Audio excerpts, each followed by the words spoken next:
ఇవాళ వాళ్ళ వారసుడుగా వాళ్ళ త్యాగాల పునాదుల మీద ఈ దేశానికి నాయకత్వం వహిస్తున్న రాహుల్ గాంధీ గారు ఇవాళ కులగణన చెయ్యాలి, ఓబీసీ రిజర్వేషన్లు చెయ్యాలని కంకణ బద్దుడై ఈరోజు రాహుల్ గాంధీ గారు బయలుదేరి.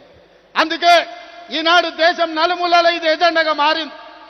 దానికి తెలంగాణ రాష్ట్రమే ఆదర్శంగా నిలబడింది.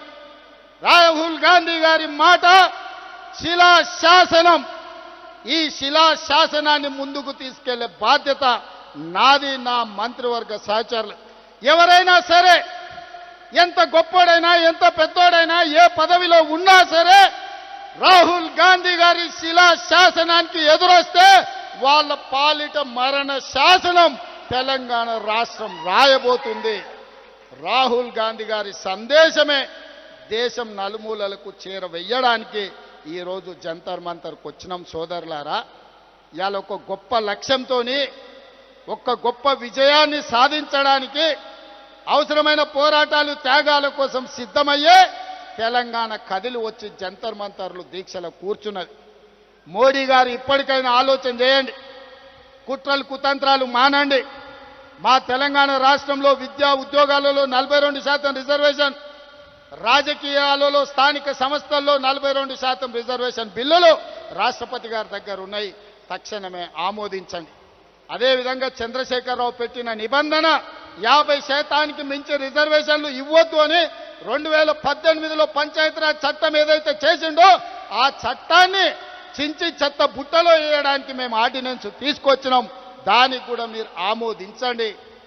లేకపోతే ఇంకా ఢిల్లీ వచ్చేది లేదు. మా గల్లీకి వస్తావు కదా, అక్కడనే పట్టుకుంటాం.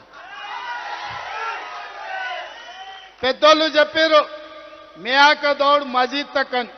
कहीं पर भी मिले ना मिले, मियाँ तो मिलेगा मस्जिद में, तब पकड़ लेंगे मियाँ को. जिस दिन तेलंगाना पे आप हाजिर होगा ना, मोदी जी याद रखो 4 करोड़ तेलंगाना जनता तैयार है. लाल किले कोटे में तिरंगा झंडा लहराएंगे, आपको कुर्सी से उतारेंगे. वही कुर्सी में हमारे नेता, हमारे भाई राहुल गांधी को प्रधानमंत्री बना देके उस कुर्सी में बिठा देंगे. तब हमारा कामयाबी आप देखना पड़ेगा. आज भाई बहनों, तेलंगाना वासियों, हम लोग महेश गौड़ जी के नेतृत्व में, मीनाक्षी नटराजन के सुझाव में आज जंतर मंतर में हाजिर हो गए.